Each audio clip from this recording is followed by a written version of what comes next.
Hello? Hello everybody. So nice to see all of you again. Many of you for the first time. So I think this is a very special occasion because it's starting now, finally, the regional operation all over the world. I've attended the European, the India, Nepal, some of the Asian also, other parts of Asia, and now the Americans. So I only got the Australian one left, a couple more. But I'm very happy to be attending here with all of you and to be hearing and listening. I think it's going to be huge and very beneficial for all the centers, starting from bottom to top, which is what we need. So anyway, I just wanted to thank you, first of all, everybody, for all of your hard work, your kindness, your dedication, your time, your energy. It's amazing. It's going to have a huge impact. It's already having a huge impact in the world. And this planet needs more of this vibration, more of this energy, more of all of this. You know, because the planet is already full of violence and suffering and, all of this stuff that we're trying to get out from. Try to help people not to have that. That's basically our purpose, to help people to be more happy, more fulfilled, more complete. And in that way, we're able to make a huge difference. Already, we're making a huge difference. And this is a big step. Regionalization is a huge step. So I just wanted to start thanking all of you for this. Thank you. So it's a service. We're offering a service. We're working. We're giving our piece of grain to the earth, to the planet, to humanity, to the collective memory. And in the future, it'll make a huge difference for generations and generations to come.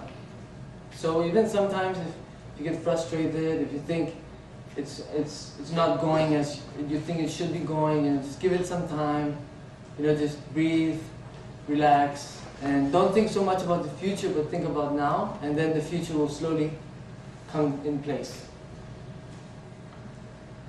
And I think one of the most important factors is appreciation.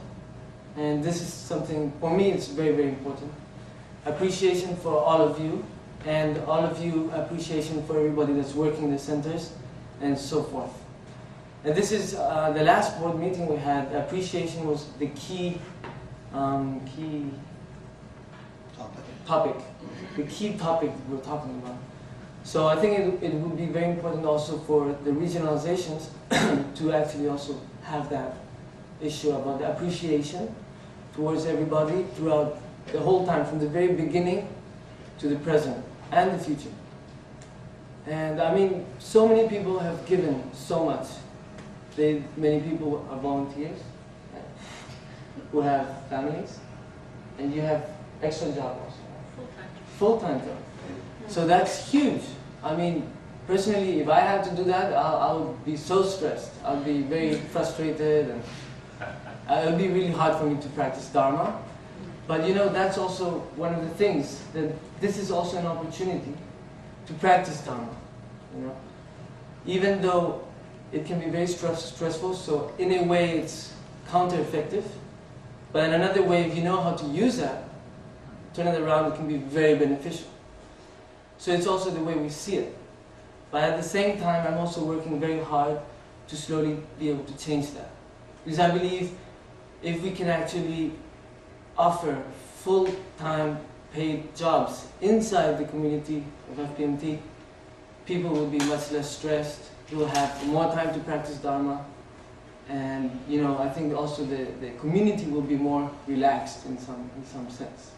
Because I just think about myself, if I was working full-time and I had a family that I had to feed and I have to volunteer in a center, how can how can I even cope with that? I mean, just thinking of it makes me stress. So I admire all of you so much. You know, really, really, it's huge what you're doing. It's really huge.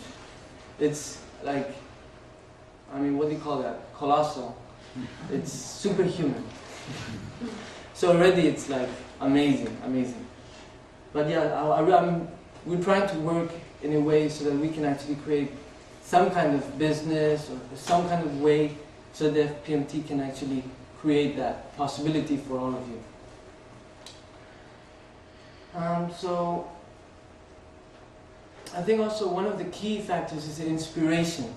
Most of you work because you're inspired, right? And the inspiration starts from inside because we're searching for something, always. I mean, that's the whole reason most of us are in this situation, is because we search for something because there was something missing in our lives. So what inspired us was the Buddha's teachings that have evolved throughout these thousands of years. Oral transmissions, written transmissions throughout thousands of years. And it's based on tradition. So personally, I'm very, very happy that the FPMT is a very traditional organization. I think that is very, very important so that we can keep the integrity and the, what do you call that? The essence, you know, the base of the Buddha's teachings. One of the reasons Lama Tsongkhapa founded the Gelugpa tradition is to keep that as, how do you say it? To keep the purity? Yeah, the purity of Buddha's teachings. So FPMT is a continuation of also Lama Tsongkhapa's vision. And of course Mahayana means huge vehicle, big vehicle, or universal vehicle, which is the universal truth. So in a way it's also, Dharma is just one more path to reach that universal truth. So what I'm trying to get to is the organization is very traditional. So that's very good because now we can actually branch out into different types of ways of helping people to reach that truth without deviating a lot from what the actual foundation is. Right? So this is amazing. You know, the opportunity we have to help so many people. And the people who need the most help are not the Buddhists, not the people who are already in contact with Dharma, but the people who are not in contact with Dharma, the people who never pick up a Buddhist book, people who never go to meditation course, who have absolutely no interest in religion, for example. Those are the people that we really want to help, because those are the people that need the most help. So I think that's why it's very important for the FPMT also to start branching out in that sense. You know? So if any of you have ideas, first of all for businesses, it would be highly appreciated. And second of all, new ways to attract the young generation, to attract people who are completely atheist, etc. I think those are two very key points that for me it's very important. So if any of you have any suggestions, ideas, please, you know, this is the opportunity. So, the method, right? So what we are all doing is already working, right? All of you are already helping the whole collective memory, all of humanity, starting from each one of you. Because like His Holiness the Dalai Lama said, it starts from inside.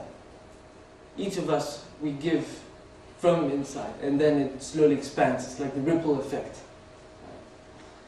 So that's why it's very important to also focus on ourselves and try to be good people. And I mean, all of you already are, but sometimes, especially when it gets stressful, and that tends to happen. That, you know, we like the emotions get the better part of us. And in my case, I'll be completely, I don't know, crazy all the time if I was in that situation. So I really admire all of you. You know, I mean, it's really huge.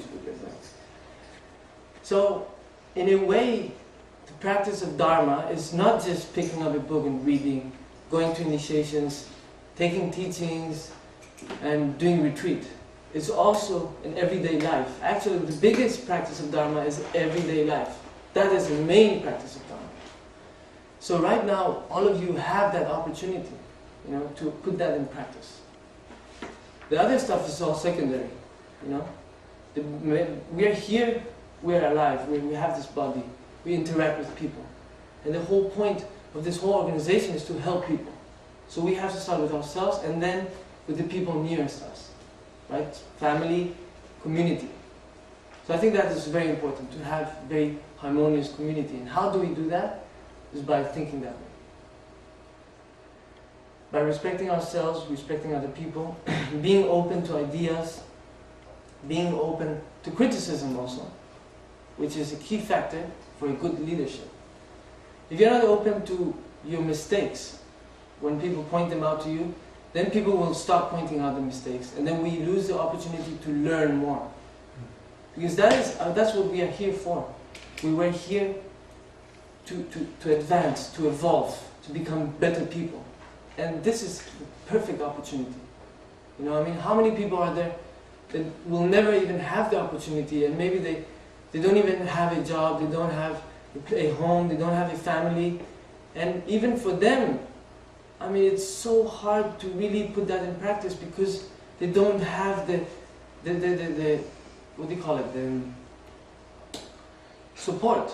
Many people don't have that, and we do have that, starting from the teachings, that actually help us to be aware of our mind and how the mind plays tricks. We have the information, the teachings that help us to understand the reality of our mind, about the true nature of our mind. So all these things are key factors to becoming better people. And what a better way to do it? By putting it into practice in everyday life, right? So this is happening right now. And I'm so happy to see all of you, because it's really wonderful energy that I'm receiving. I really feel there's a lot of energy, there's a lot of motivation. Motivation is so important, and I feel the motivation is pure. It's clean, clear, like Amma used to say. So that's, first of all, the motivation is the starting point. What is your motivation? Why do you want to do this? Right? So, of course, all of us, our motivation is to help as many sentient beings as possible. So that's how we start. And already that's happening. Then we have to put it into practice in everyday life. So life sometimes puts tests, brings tests, right? And in those situations we have to keep our cool, we have to not think selfishly, we have to be humble, we have to be open, we have to work together as a community. So in that way we create harmonious community, we create the foundation so that other people are also attracted to that energy. And then slowly, slowly keep growing and growing and growing. That is the whole purpose of our existence, even though we may not know it yet. Even though everybody is like that. We know it, not everybody. Right? Many people think their purpose in life is to have a good job, to have a family, a nice car, and then have something, a heritage to give to the children. And basically they struggle their whole life for that. And then when it's about time, when they see that they're going to pass away soon, and that's when they start having the loom, the stress. Oh wow, what have I done with my life? What was that purpose? Okay, I've had children, wonderful children, that's good. But what else? Now I have to die, so what's the point of my life? And luckily most of us, we came to that conclusion before we actually were in our deathbed. So only just because of that we're already so lucky. Not only by having the Buddha's teachings, but also to be aware of that. So anyway, I don't want to go on and on about that, but I think all of you already get the picture. And I think it's very important to be aware of that every day. So when you get up in the morning, dedicate the time, even if you're working full time, that's also Dharma. That's also practice of Dharma. It doesn't necessarily have to be in a center. Practicing Dharma is about every single moment. Even when we're dreaming, you can practice Dharma. He's only said that also, right? It's wonderful. It's true, you know, many times our dreams are a reflection of how we are in the day, like during the daytime. So the more the habit we make, the more positive habits we make, in the dream we'll see that habits kicking in. You know, it becomes very clear if you remember the dream. Sometimes it's hard to remember. But anyways, sometimes like if you eat a lot of salad, that helps you to dream more. It's a piece of information. I know there's some kind of chemical or something in the salad that helps you in the brain, something. I think there's also other type of nutrients, but I don't remember right now. Yeah, dream is really good. You know, like His Holiness also says that sleeping is one of the best meditations. I agree. Yeah, so also like because all of us were working, I think it's very important also to have a good sleep time. You know, minimum 6 hours, last half. Then 8 hours is good also. And also when you sleep, try to sleep in complete darkness. That helps a lot. The sensors, we have some sensors behind the eyes. A mechanism that when we go to sleep, when it's completely dark, then it triggers this chemical called melatonin, which regenerates all our cells. It's around 1 billion cells per night. So that's super important. If we don't have a good sleep, and if there's light in the room where we're sleeping, then that doesn't happen. So then we can fall sick. We're not so healthy, you know. So that's very important. We have to have a very healthy body and a healthy mind. Those two, the combination is very powerful. If we have a healthy body but not a healthy mind, you know, look at Mike Tyson, for example. Healthy body but maybe not so healthy mind. And also healthy mind but not healthy body, it can be very hard, you know. You know, sometimes some people, they meditate a lot, they give so much dedication to the mind and to the consciousness, to the dedication of meditation. But then if you don't focus on your body, which is the vehicle we have to live, then what's the point? You know, there's a certain point where we cannot cope with that. Of course, if you're realizing this is completely another story. But, I mean, it can be very hard. You know, we don't keep a healthy body. So to have a healthy body, food. It's very important. Have organic food. Be careful of MG. What's it called? NGO? No. MGO? GMO. Thank you. GMOs. Try to be aware of GMOs. Are very dangerous. Where your food comes from. All these factors. You know, and healthy foods. Like for example, salt. If you take salt, Himalayan salt is the best. Sugar, white sugar is very bad. So brown sugar. White bread is not good. White rice also is very difficult to digest. Our body is not, you know, made for that. So all these factors like brown, try to focus on the brown, right? Brown bread, brown rice, brown sugar. That's very helpful for our body. So just starting from the diet to the lifestyle, the habit, the way we think affects a lot. You have to check your mind. You have to observe your thoughts, because the thoughts is where everything starts. Even in this room, everything that we see here has been created by the mind. The flowers are natural, but the fact that the flowers are here and the way they're put is also created by the mind. So that's how powerful the thoughts are. Everything starts with a thought. You think about everything that's manipulated by humans, started with a thought. When you see this building, it started with a thought. Someone had to think, have the idea of how they're going to design this building. So that's why we have to be so aware of our thoughts. It's very, very, very important. That's the key factor of our whole lifestyle, of our whole... I mean, the body, like the mind affects the body. So many times, like for example, cancer. Many times cancer happens because of our mind. And then, you know, our mind affects the body so strongly. So that's why that's super important. So check your thoughts, observe your thoughts. And if they're negative, try to find out why they're negative, where they're coming from, what's the root of that cause. And then try to switch that around. If something negative happens in your life, try to use that as a catapult to improve, to evolve. Try not to make the same mistake twice. Learn from your mistakes and move on.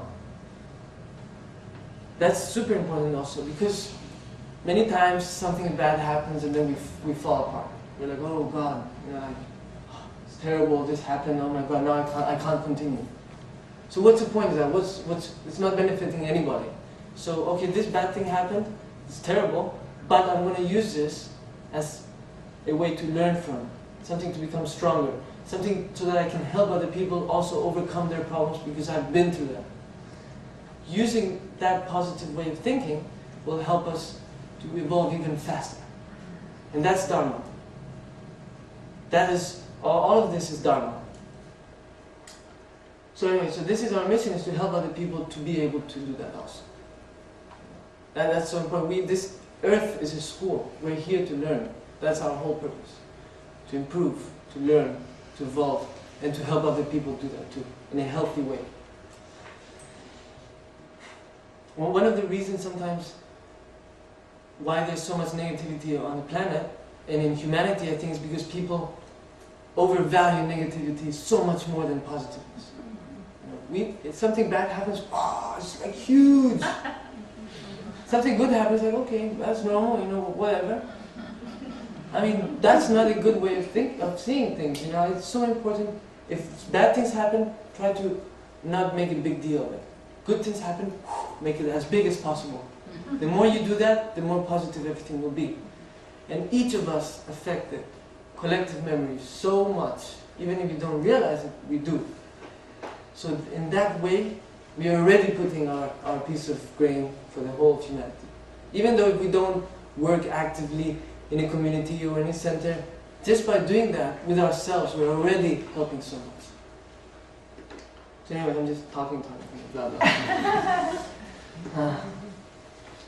So anyway, so dedication, this is our dedication, this is our motivation, and please continue doing so, and don't give up. And sometimes life will bring bumps, or even Berlin walls. Don't despair, there are always ways around it, always. Because that is the power we have. We have that power to do whatever we want to do. We can actually achieve what we want, always. The reason why sometimes we don't is because our way of thinking makes us think, oh, it's difficult, it's hard, it's impossible, it's not possible, it's blah, blah, blah. And then that's when it doesn't happen. So if we focus and we believe we can reach there, we will reach there eventually. Maybe it takes 10 years. But that's the whole point, you know, that's why we live for 100 years. But yeah, I think now with modern times and medicine and science, we are able to live longer every time. We have the possibility to, you know, to have a better life, you know, and for example, I would be dead right now if it were not for like medical assistance. I had almost peritonitis when I was 16, I think, 15, 16, and had it not been thanks to the medical care, I would probably have died. So that's just like one little detail about like how lucky we are to live in this era today, 21st century. So always please keep in mind the motivation. Every day when you wake up, be aware of that, think of that. I'm waking up, this is such a beautiful moment. Life is so generous, I'm alive, I have this body, I have this opportunity to make a difference for humanity. And I'm going to use this opportunity and, you know, go for it. You know, full power. 24 hours, no shower. Yeah, no, but I think it's so important to actually start creating businesses to support the organization so that we can actually create full-time paid jobs inside the center. So you wouldn't have to have the other full-time job, your full-time job would be coordinator and all this. So hopefully in the next 3-4 years we can do that. We just need some donations, investors, ideas, and karma. So slowly, if each of us project that, if each of us visualize that, it will happen. The more we visualize it, the more powerful it becomes. And always the motivation has to be behind. So, as directors and representatives of your community, I'm very glad to see you. Thank you so much. And please always keep in mind to be as humble as possible. Please try to keep in mind to be open to ideas and open to criticism, because that's how we learn. Open to our mistakes so that we also learn from that and don't make the same mistakes twice.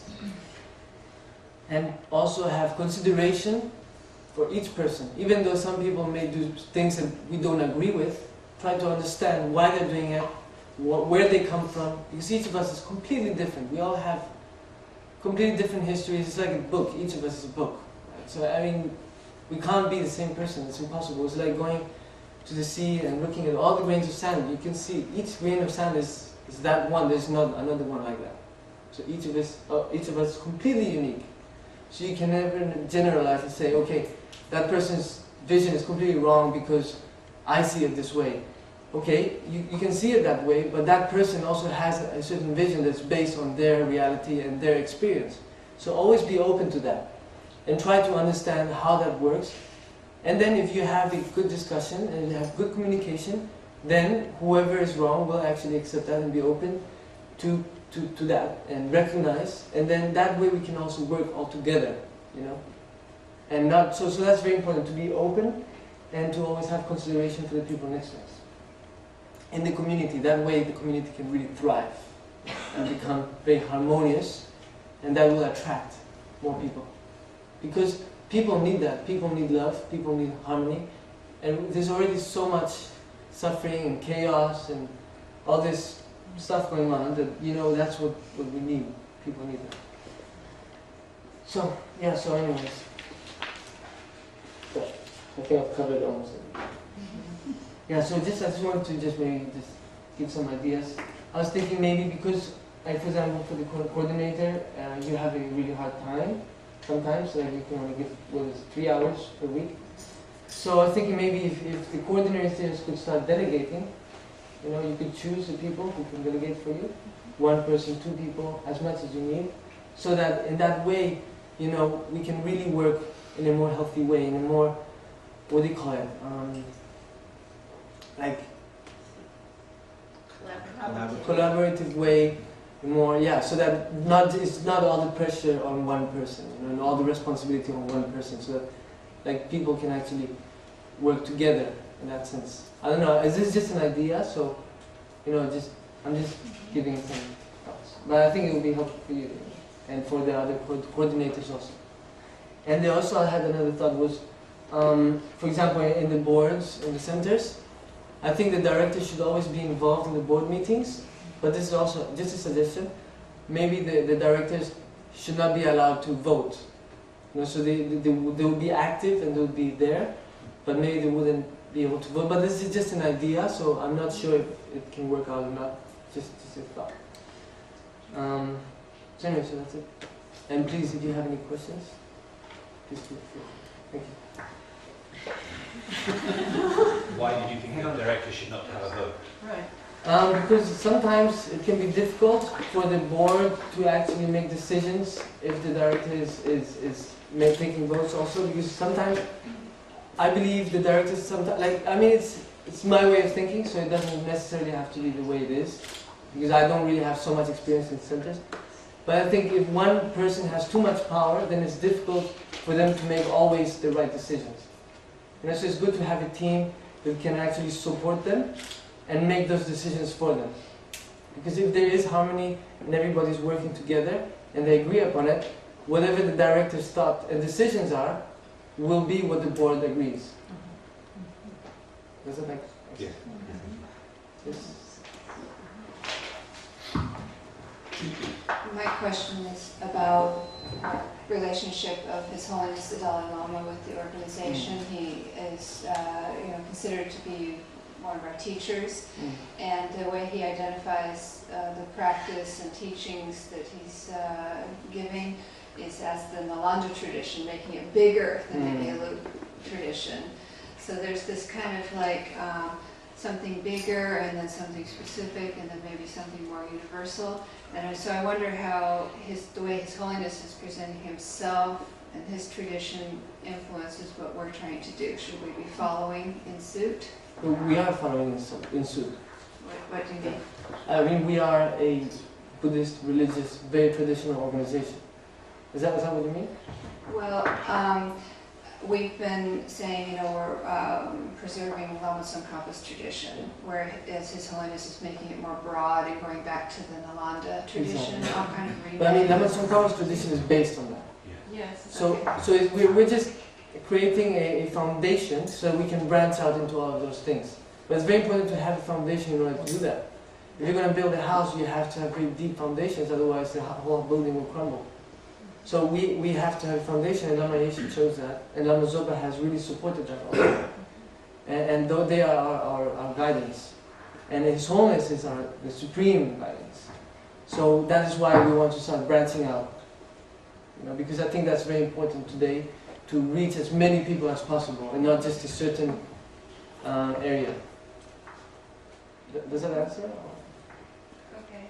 Is it clear? I mean, I just think it's a very interesting area to explore, like going back with a lot of roots and then kind of coming together and then going forward with a lot of possibilities. So. But if you think about it, each of us is different, so not everything is going to work for everybody.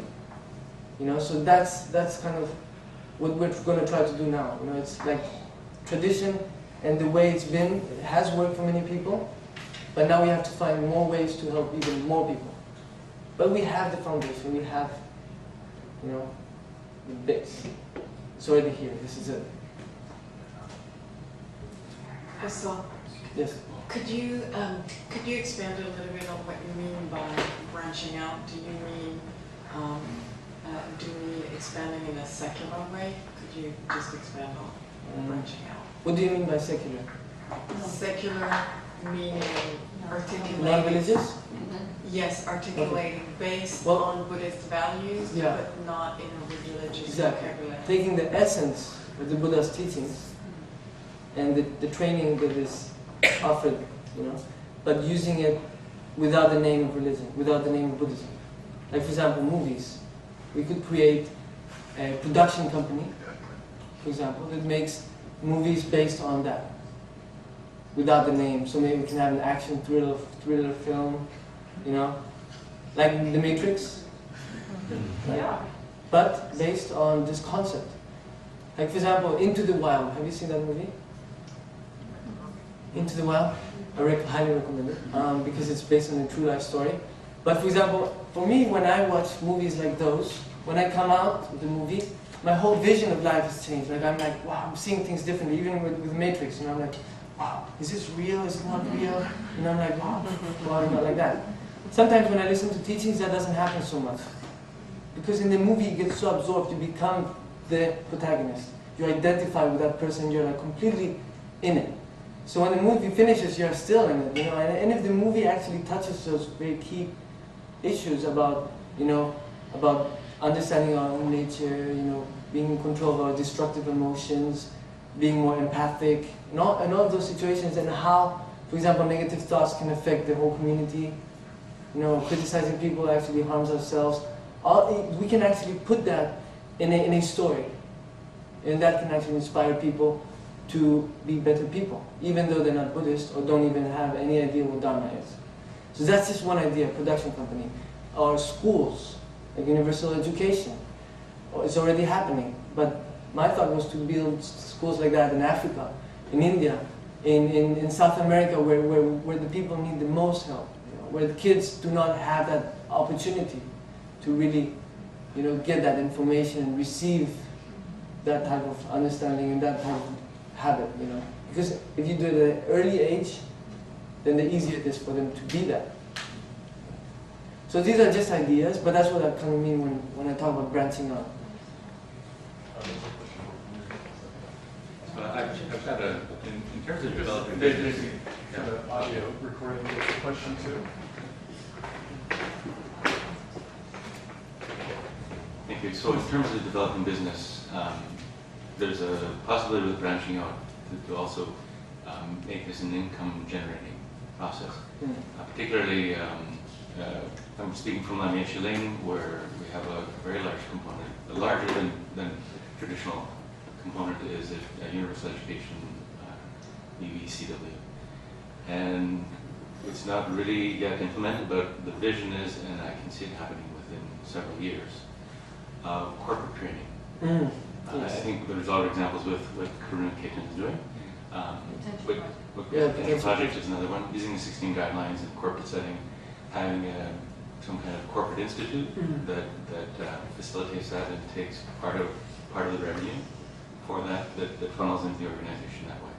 That can be national, it can be international.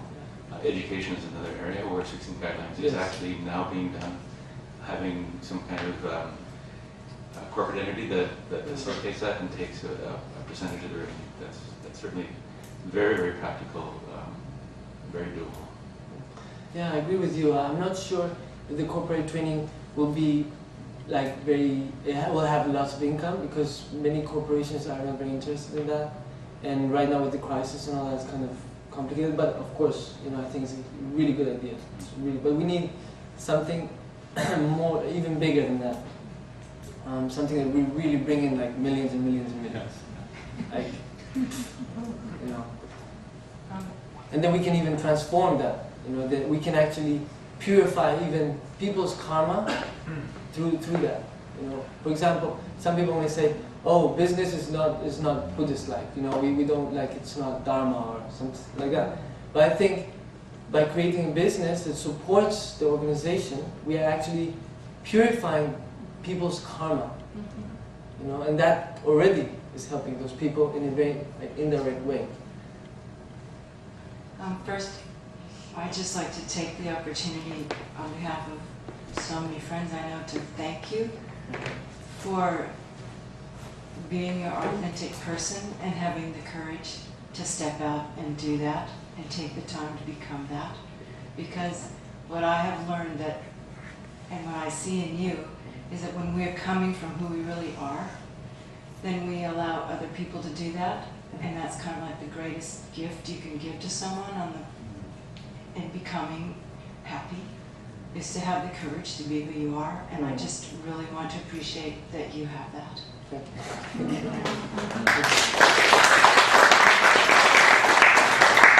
But then I just have two other things, and one is that the point that saying that we need to have more secular programs to touch the people that might not be interested in mantras and Buddhism and religion. And I just would like to say that on my relic tour trips to Africa, I found that the relic tours, people who have no idea, because Buddhism is not at all in Africa, that the relic tour is an amazing way to bring people in to, they don't even know what it is, and they don't even have to know what it is, but because of the power of the relics and the power that they hold, that I never really believed in until I went on a relic tour, that you could spark a whole movement in Africa. Wow. So the relic tour doesn't go to Africa very often because it never makes any money there, but it has a profound impact. And I've been twice to Africa with the relics, so if you're interested in Africa, it's a really good way to introduce just anything, because people come and then they don't even know what it is, but they just get something. And from there you could really spark all kinds of things, you know. So that's just one suggestion. And the other one is, and this might seem a little radical, but I've thought this for a long time. This thing about, I've always had this vision of having these centers where you could have something like this, like what we're in here now, up in the top room, and the bottom is something that's just open artistic healing for all kinds of people, and then maybe the practitioners are, do that in secret, but on the outside they're just kind of normal people.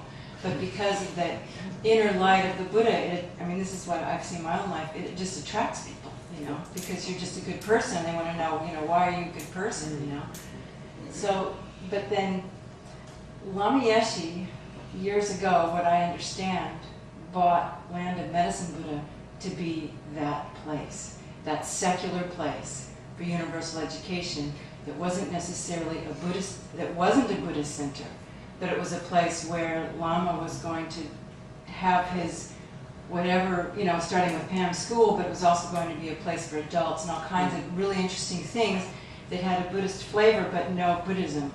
And that Vajrapani was going to be the place that held Lama Tsongkhapa's lineage, and that Land of Medicine Buddha was going to be the place that was you know, for the secular things.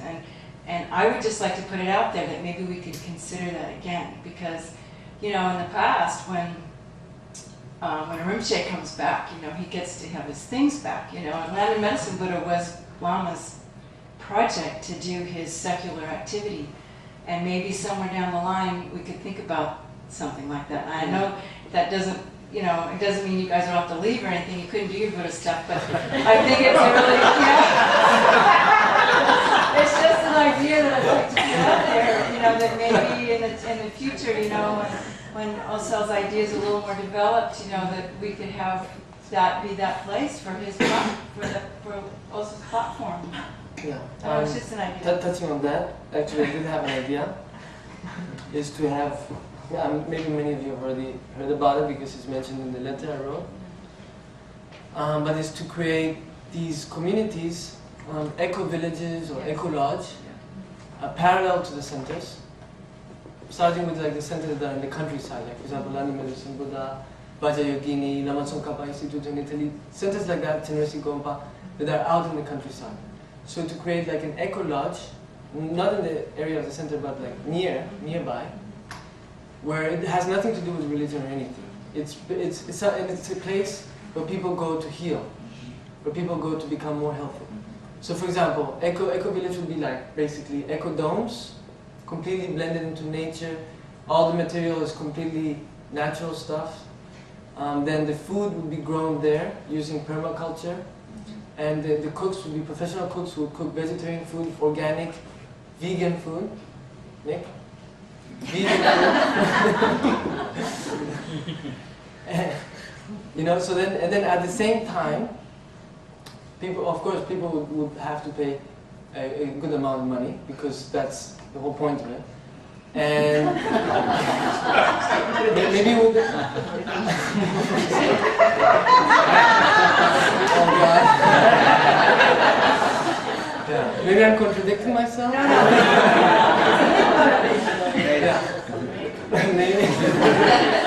And then there will be, at the same time, there will be like yoga courses and meditation courses, maybe breathing exercises, Zen meditation, or other type of meditations, single pointed concentration, doesn't matter. But the people who would be staying there, they would have to take one of those courses. So they can do yoga, or they can do meditation, or both. But it will be compulsory. So if you're going to stay there for, let's say, a week or two, you have to be part of the programs. Yeah. The thing about, like, if say you had Land and Medicine Buddha as a model, you know, and there was, money wasn't an issue, and you could have a monastery up on the top, like say where some of my houses were years ago, we had those houses up there. I think there's something about having them in the same place.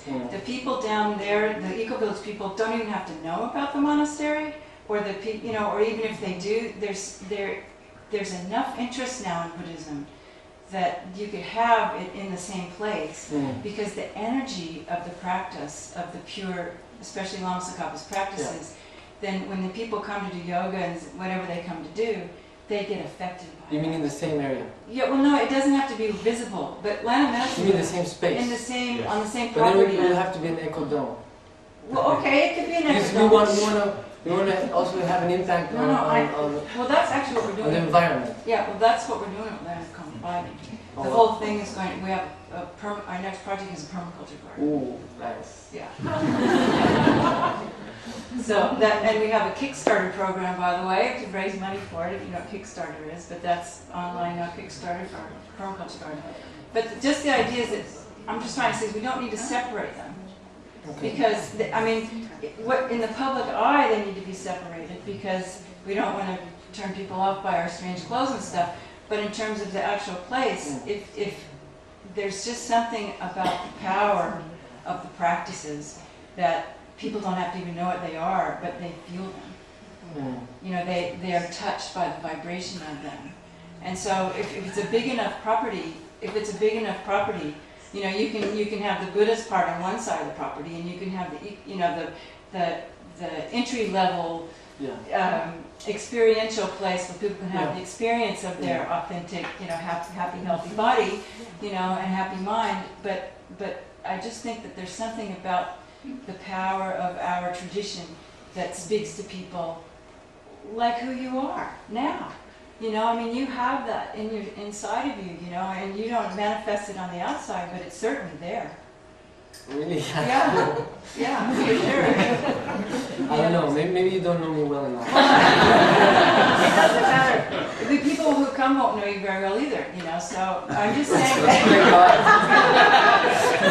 I'm just saying that there's something, you know, even if it's hidden, that lends itself to a certain attractiveness. Yeah, no, I understand what you mean, but I think it's important to keep it separate. But I do too. I agree with you. Because we want to attract people Yes. who have absolutely nothing to do with I that. agree. And then once they're there, they'll hear, oh, you know, there's a Buddhist center nearby. It's walking distance. Yes. Oh, maybe I'll just go visit. Yeah, see yeah, what's up. exactly. You know? Exactly. That's what I'm trying to say. And it would be wonderful to make available the Eco Lodge for everybody. Yes. But the whole point of it is to support the centers, Yeah. so that the centers can actually offer free teachings, free courses, free retreats. So we have to start charging people in the Eco Lodges. Yeah. That's. Yeah. But then eventually, maybe we can actually offer it for everybody. Eventually, when we have billions or millions. But I mean, that's just one idea, because in that way we're creating a business where it's helping people. You know, it's actually helping people, it's helping the environment. Yeah. And not only that, we're actually giving a small introduction to people to the Dharma. People spend thousands of dollars. People spend. Yeah, it's very fascinating. It's very fashionable right now. I don't know. I'm sorry. Yeah, and when I was in Bali, I went to one Eco Lodge, and it's ridiculous the amount of money they make every day. And there's this long list of people waiting, but months. You know, Yeah, exactly. But of course, it takes time to build that. But once it's working, then it's huge. So my name is Claudio Rubin. I'm a board president of Thupten Norboling. So it's my first time meeting you, seeing you in person. So it's a pleasure to meet you. I wanted to echo what Venerable Ninji said. Just very impressed at such a young age. Your wisdom and your maturity, and also very practical. So I really liked what you're talking about sleep and eating and eat lettuce, it helps you dream better. So it's not pie in the sky stuff, it's very practical, and I think it's really needed as well. You know, Dharma needs to be feet on the ground and all that. I'm also a producer with my own film production company, and I have several projects I'm working on. A few you might be interested in learning about. At least one could help also with the FPMT and my trail project. So if you're interested in learning, I'd be happy to speak with you whenever it's convenient. Thank you so much. Thank you. Nick. Just, you know, taking what Venerable Ninji said and what you say, there's also kind of a middle way. My wife Wendy is a yoga teacher, and she, for 6 years, maybe more, in fact this very moment, she's teaching a workshop at Kurupula Centre. She's calling yoga in the Shrine Room. And so we have the Gompa, maybe a little smaller than this, with little statues and everything there. But regular people come, especially from Medford, where the centre is. And so she teaches like a yoga meditation class every Tuesday night. We don't charge for anything, she doesn't charge for that either. But it's interesting that over the years, so many people, just by coming to the centre to do yoga, they have become interested and quite involved. The guy who's been the centre treasurer for a number of years now just came for a yoga class, and he was morphed into a Dharma student. You know, so that's happened quite a lot. So that's also something to be said for running like a secular program like yoga, but in a shrine room, and as a way of introducing non-Buddhists, people who would never go to a Dharma centre normally or pick up a Dharma book, to expose them to Dharma and then to get them involved. So that's just another way, rather than having the two things completely separate, which is another paradigm. I don't know what that means actually. But I think it would be good if you or Tyler could to film her doing, make a film about her yoga in the shrine room. I think it would be kind of interesting thing to do. So I just want to touch one point there, because I'm Tibetan inside. So I think Tibetans wouldn't agree with that very much, because when you do yoga, you like lift up your feet. Geshe-la completely, he was Yeah, totally traditional. I agree with you completely. But But Geshe in the film, very I'm not traditional. sure. He totally supported it. Yeah. I mean, sometimes the Tibetans, they don't see it very well. Like if you're doing yoga, you lift up your feet and you're like pointing at the Buddhas, or sometimes like things like that. But I absolutely agree with you. It's a great possibility. But the whole point of it is to attract people who are not interested at all in religious. So sometimes if it's integrated in the center, that may be a factor that will not interest them. You understand? And that's, I think, my goal is to reach those people who have absolutely no interest at all, and then slowly, subconsciously plant the seed. But if you're actually already doing it in the Gompa, already we're influencing that. So already it may be that some people may not come, even though some people will, but some people will not, just because of that factor. Her classes are usually full, so there's no room for any more people in. I stand corrected. But yeah, no, it's just the idea. But maybe in some centers we can do it inside the centers, and some people we can actually create. Some places we can create an eco lodge, like actually just make the eco lodge just for that.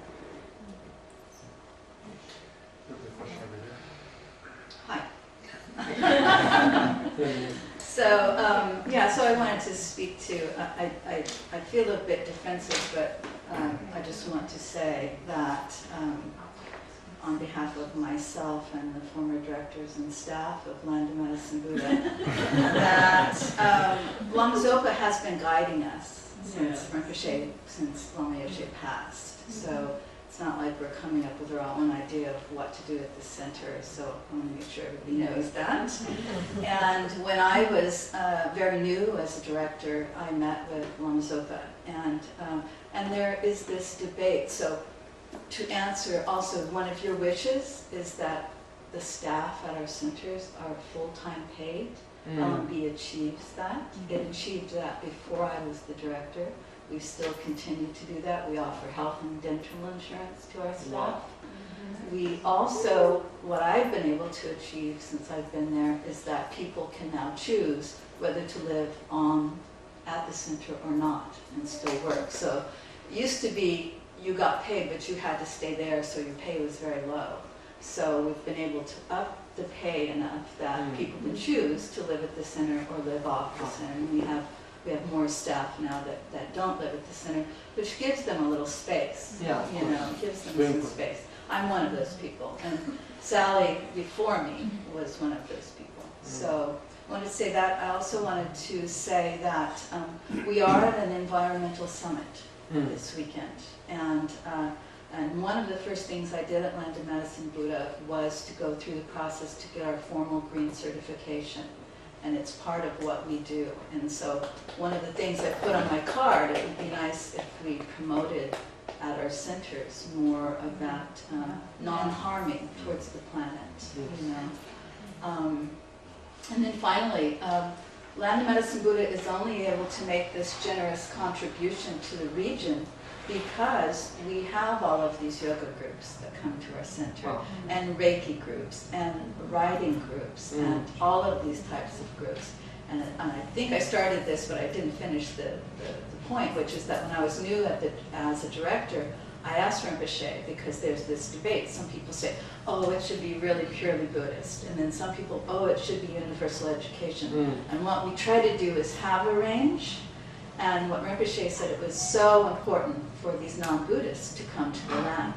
And they may walk by the Gompa and never go inside. They may walk by the Gompa and hear the bells ringing and go inside. But what they learn from us more than anything, when we talk to them, is our dedication to service of others, and our openness, and all of the other things on the center, the prayer wheels, the hiking and all that. It's just all more and more. One of the things Lama Yeshe wanted for LMB was it to be a Dharma Disneyland. So we're working on that part. But anyway, I also want to say thank you. I wanted to thank you, OSL, for also your wisdom. Thank you. Thank you, Denise. Is there a question over here? Yeah. I'd just like to say that I think the region has a lot to do with how you're going to do it. Like in Boston, people will come because there's a lot of people open-minded, and in California, there's a lot of open-mindedness. Where we live, it's very rural, and a lot of Christians who don't even know anything who the Dalai Lama is, kind of deal. So we started this thing of we have a room with our altars, and then we have there's a yoga studio in town that we had just a meditation that Tenzin leads. And a lot of people came to that because it was non-denominational. So it really helped in our community. And then people go, oh, you have a little Buddhist group, so it was working. So I think it could vary according to what's the region too, like who is there and what type of people. It really is helping our community to open that up. Yeah. Meditation, people feel really good about it, but it's not talking about anything else. Thank you. I wanted to add, I'm sorry, your name again is Sue. Sue. I wanted to add to Sue, and I also wanted to thank Osel. It's just wonderful to see you again, having you here with us and supporting us. And so I'm also, like Sue, in a rural area that's very Christian. And we've formed an interfaith partners with the churches and the synagogue in town. There's now 2 Tibetan Buddhist nuns in the group.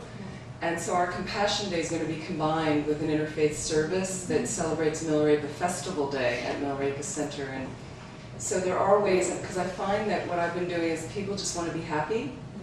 So if you can just get into that with them and love, and it seems to be blossoming at the center in an area that's really devoid of Dharma. And I'm just getting more and more people coming to us that, like, don't give up, because there's so many people that say if this center wasn't there, I wouldn't get any help. Like so it's very moving on that level. And I really very much want to invite Osel, please, because we have one of the largest properties in the organization. So we're happy to have an eco lodge, and we're ready. And we have a large organic garden, and we're trying to develop everything in a real self-sufficient way. We have vermiculture, and with worms, worm composting, and we're rain barrel gathering of we're really trying to do it on a very small budget, and we do have 4 full-time paid staff now, and what's interesting for the Sangha, if we do develop a small monastery and nunnery, is Vermont has state health care. So for the United States Sangha, one of the issues is health care, and our state provides that for us. So it is something, if you're thinking, I can't make it and I can't live in California, I can't do this, it is one benefit. So we also have plans on the site plan about a residential Dharma community. So this is something where you want to retire, but you want to live at a Dharma center. You don't want to own land, you don't want to deal with your land, but you want to maybe one day help wash dishes, you want to work in the garden, and you want to be there when such and such Rinpoche comes because he's giving the Yamantaka initiation, but you want to have your own place. So this way people could build studio 1 and 2 bedroom houses that would be within our range. We'd have plans, you contribute to the center, and for your lifetime you would own it, and then you could contribute. So I think somehow one of the things we want to do is have a healing aspect to do, something. So we really welcome if you can help advise us and help us with that. That's Milarepa Center. Milarepa Center, because we have it's a big rural property, 275 acres. Wow. So we have the space. Yeah, it's beautiful, healthy land. Amazing. Do you get free snowshoes? You get use of free snowshoes. I lead guided tours, cross-country skiing, and we have wilderness guides as well. I just want to hit the point about Nick. What I was saying before was not that it's not good to have yoga in the compass. What I was saying that the prototype that I'm thinking of is not in the compass. But of course, I completely support doing yoga and all kinds of activities in compass, because the Buddhas are everywhere. So just because the statues are here doesn't mean that it's not good to lift up your foot. That's my point of view. I think the statues are just there to inspire us, to inspire the qualities we have inside ourselves. That's the representation of the Buddhas, but they're everywhere. So I agree absolutely with you, Nick. Just in case. Wendy is sensitive about that. So please let Wendy know, okay? Osel? Yes. This is a debate that we've been having at Lama Yeshe because the language that you use and it's on the website from Lama Yeshe and also Lama Zopa Rinpoche speaks of is universal education is meant to be available to people who are even averse to the word religious. You know, to reach people who cannot be reached by anything that has a color or flavor. Exactly. So that's something that we need to be very clear about, because when we see that we can reach people and bring them into our centers and have full classes and have, you know, this amazing bridging, we lose, this is what we found in the initial link, we lose the intention of making it totally accessible. So this is something that needs to be clarified as we move forward. Is an issue that we're seeing around the issue thing. Is we see, oh, this is great, it's a bridge, we're bringing a lot of people, this is marvelous. Let's tell them about everything we're doing in Buddhist. But then we lose this aspect of being available and accessible to those who are averse to the word religion, who can't be reached in any way. So there's ongoing, this is something that we found is a debate. Yeah, so I think also based on the experience of everybody, slowly we can start creating that, you know, we can go towards that. Of course right now it's just an idea, but it's slowly happening. I think it's very good to have feedback. And also if anybody disagrees with me, please let me know. For me it's very helpful to hear people disagreeing and seeing some of the maybe mistakes or stuff like that, because that helps me to really improve. So please feel free.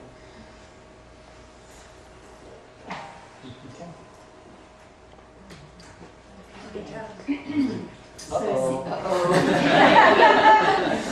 got a big long list of contradictions here. Good. I'm joking. I wouldn't do that to you. I love that. No. I thought, seeing as we've been touching on universal education and secular, mixing secular and religious or Buddhist in our case, I should speak a little bit about that and my experience. When we first started Tara Redwood School, we started actually first over at what is now Land of Medicine Buddha, because it was intended, as Venerable Ninji said, for a universal education headquarters. Then the earthquake happened, we moved to my home, and it just became sort of a fairly independent, just a preschool that we were starting to explore how to do universal education. And then Rinpoche really, at a certain point, insisted we go back to the property, you know, the adjoining property to Land of Medicine Buddha, which is where the school has remained and grown a little bit up until it's still there as a preschool, but now we've expanded and moved off the property, and we have a completely sort of secular environment. Now, before we moved back onto Land of Medicine Buddha, or the adjoining property, and Rinpoche was suggesting we do that, I said, well, Rinpoche, you know, Lama really talked about it being, you know, not being religious at all. And if we go back there, because it's on Land of Medicine Buddha, people will think it's a Buddhist school, and it's not the intention of universal education to be Buddhist. So maybe that's not the best place to be. And he said, oh, I see what you mean, but move back there anyway. Okay, so we did. And actually, since the beginning, we have very rarely had Buddhist families there. And no matter how hard we tried to sort of promote it as a secular school, in the community we're known as, oh, you go to the Buddhist school. So even though, you know, no matter how hard we try to separate it, of course it's a lot harder because we're on that property. But, you know, it's The name is Tara. the name is Tara. They say Oh, there are Taras. Tara. Tara. Well, that's right. Soon after we moved there, Gelek, who's one of the artists on the property, Land Medicine Buddha, amazing artist, he presented us with a surprise, which was a big sign with Tara, with green Tara in the middle of it. Okay, so the parent committee had a big discussion about it. I want to know all about who is this Tara with the green face, this woman with the green face. So, anyway, it's been a journey. And I think when you said about keeping it secret, the affiliation, I think this is something we've had a lot of discussion with UECW about. I feel very strongly we cannot keep it secret, our affiliation with our Buddhist roots. It must be very, very clearly stated. But we're at a very fortunate time now when, as His Holiness, he meets with scientists, psychologists, you know, and he really is bringing all of those things together. And if you look at Lama's quotes, when Lama talked about what is universal education, he said it's where, he said, psychology, science, and religion are all together as one. And in essence, that's the way things exist. So the beauty of Buddhism is that it can be presented in a very scientific, logic-based way, which His Holiness talks about a lot, as you heard over these last few days. So I think if we are clear about that, and we're clear about what those guiding principles are, I think people are very, very attracted to it. These days, you know, we're coming together in a time when all those are coming together on many different levels. So, you know, the science, the psychology, and the religion or spirituality. So it's an exciting time in that way. So we'll see. We've just moved now our elementary school off the property down to the smack bang in the center of SoCal Village. So it's in the old post office, in fact.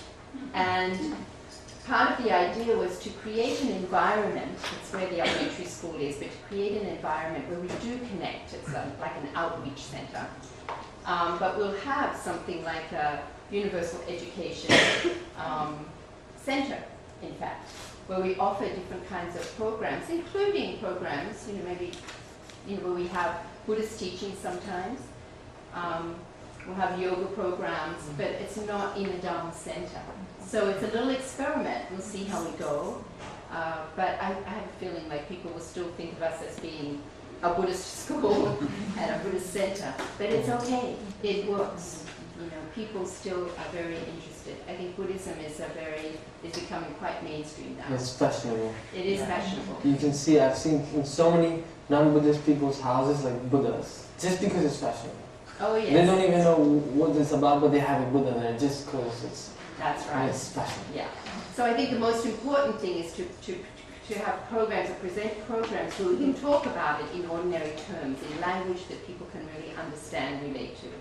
Because the great thing about the Buddhist logic is that it can be presented that way. It's science. Yeah. It's universal. It's universal. Yeah. Okay, so last question? Yeah. Send me last question. Not exactly a question, but adding another thing to the mix of what happens at Land of Medicine, but something that seems to be very successful that we don't actually have to run at all is the recovery group, the AA group that meets there, and they love meeting in the Gompa where all the Buddhas are. We just had somebody who came up for the first time, and he says, when I found out there was an AA meeting in a Buddhist center, I was so excited. It's like my two favorite things coming together. So it's like full, I don't know, it's like 30, 40 people or something at every meeting sitting in a great big circle. So they actually love having that holding environment, and that seems like a real service to the community. Yeah, to have that. absolutely.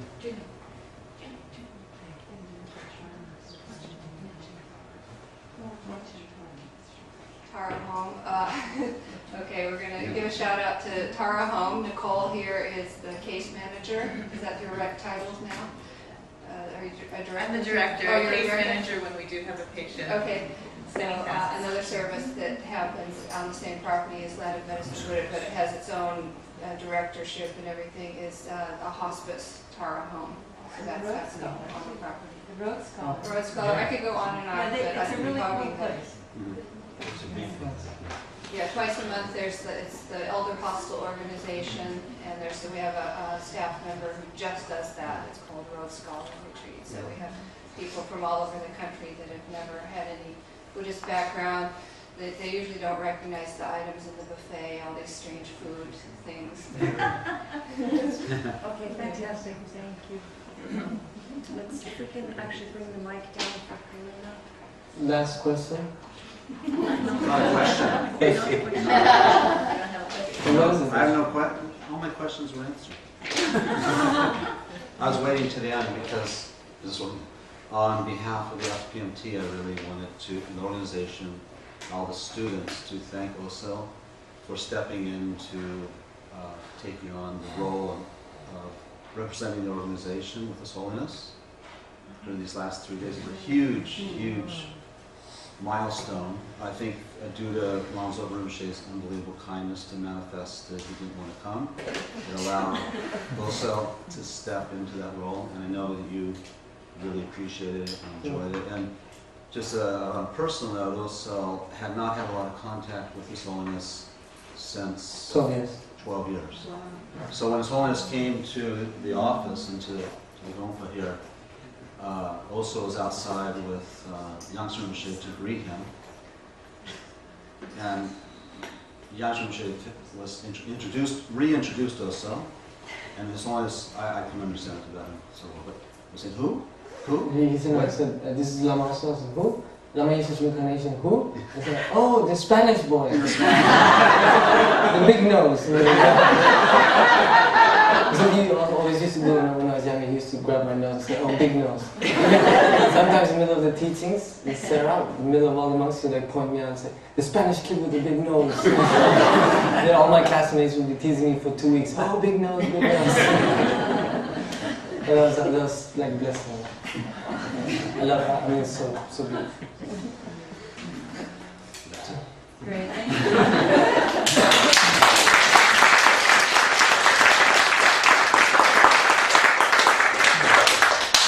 So keep up the good work. And enjoy lunch right now. So enjoy lunch. And thank you so much.